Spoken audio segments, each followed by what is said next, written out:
are your personal favorite bands? You know, I love a lot of everything. I love a lot of old hard rock.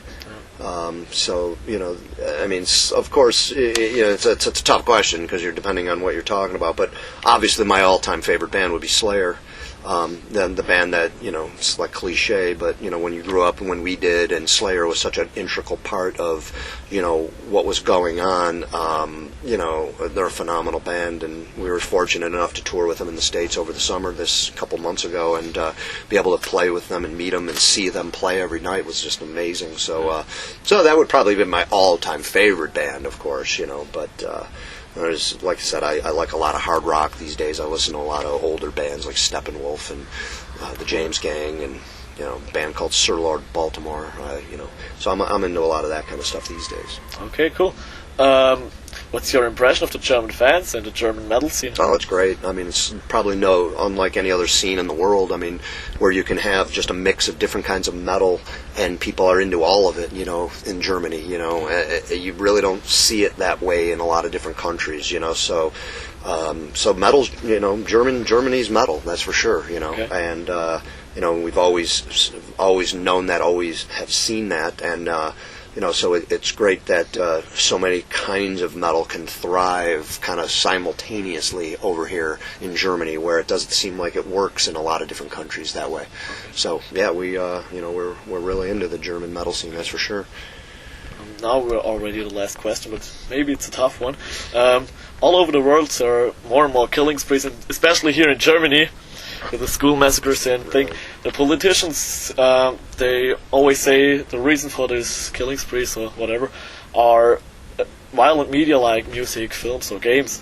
What do you, as a band member of a band which is called so brutal and whatever, what do you personally think of the statement that your media would be one of the reasons for this? I mean, you know, it's definitely a different era than we grew up, you know, with the whole video game thing and you know, with guns and things like that being more prominent than ever, say, you know, if you're talking more, say, in America, but obviously it's, you know, things are happening in other countries that you wouldn't expect, you know, so it is kind of crazy that, you know, things could be going on like that.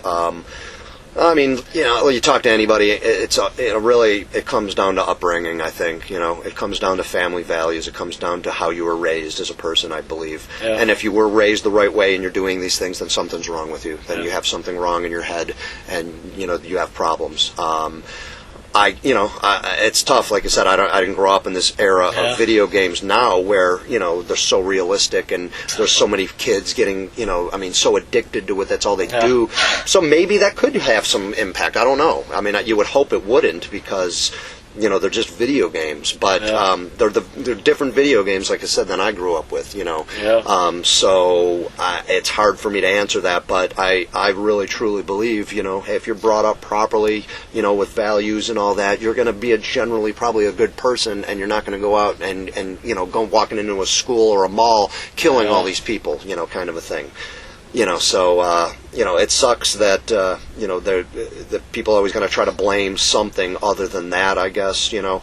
But it's stupid. It's been tried before, you know, the whole Judas Priest thing years ago with that one killing, you know, and it's like, oh, it was Judas Priest's fault. No, it's not. You know? It's like, it's not, you know. I mean, and it was proven it wasn't, you know. So it's really ridiculous that it would get to that point or even, you know, considered. Unfortunately, there are going to be some cases where, yes, they found this guy, you know, he murdered this person or whatever, and he was wearing a death metal shirt, or he was listening to this and he cited that, you know. But like I said, you know, okay, you know, maybe we have some violence, you know, in our lyrics and all that, but I really believe, well, something was probably wrong with that person prior to all this, and music, you know, isn't going to make you do that, you know. The world, there's been a lot of things that are going on over the, you know, thousands of years in the world, and there was no music or no movies or video games for them to make them, you know, a lot of it might be just human nature, you know, but like I said, really it comes down to, you know, something probably messed up in people's heads, you know. It's the easiest one to blame. Yeah. Okay. Unfortunately, yes. Thank you for the interview. Cool, man, thank you. It was Metal Fanatics interview. Goodbye. All right. Have a great gig today. Yeah, thank you very much. Appreciate it. Okay. Goodbye. Cool.